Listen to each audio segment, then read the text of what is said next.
Donc, conformément aux dispositions de l'article 52 du règlement intérieur de l'Assemblée nationale, j'ai eu le privilège d'assister mon collègue Barthélémy Toye Dias à l'occasion de l'audition de la commission ad hoc qui a été mise en place en séance plénière par l'Assemblée nationale pour l'auditionner sur la demande de levée de son immunité parlementaire qui a été formulée par le parquet, monsieur le procureur de la République de Dakar.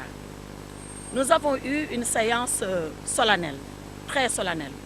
Je peux même dire qu'elle a été très grave, parce que quand on demande à des députés d'enlever l'immunité parlementaire de leurs collègues, vous imaginez bien ce qui peut habiter leur conscience et leur responsabilité. Et sincèrement, je crois que les députés auxquels j'ai fait face ce matin ont pleinement conscience de cette responsabilité historique qu'ils doivent prendre de décider si oui ou non l'immunité parlementaire de Barthélémy Dias sera levée. Alors nous avons fait une chose. Barthélémy Dias a fait une déclaration liminaire, une déclaration consignée par écrit pour que ses idées restent et que personne ne puisse les travestir. Il a rappelé quelles étaient les circonstances politiques de l'époque, circonstances politiques qui ont amené et qui ont même été à la base de l'agression dont il avait été victime. Il a aussi rappelé les circonstances politiques du moment, parce que tout le monde sait que cette affaire, elle est peu judiciaire, elle est très politique.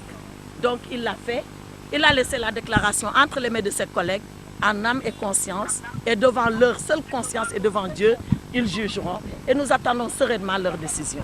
Bien évidemment, on n'est pas devant un tribunal. On prouvera l'innocence de Barthélémy Dias devant le tribunal. Je l'ai toujours rappelé. On ne dit pas qu'il n'y a pas eu mort.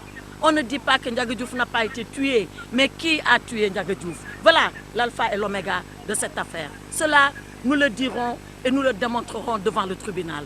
Aujourd'hui, cette législature qui a battu tous les records de toutes les législatives en matière de levée d'immunité parlementaire, et face à elle et face à sa conscience, nous attendons sereinement.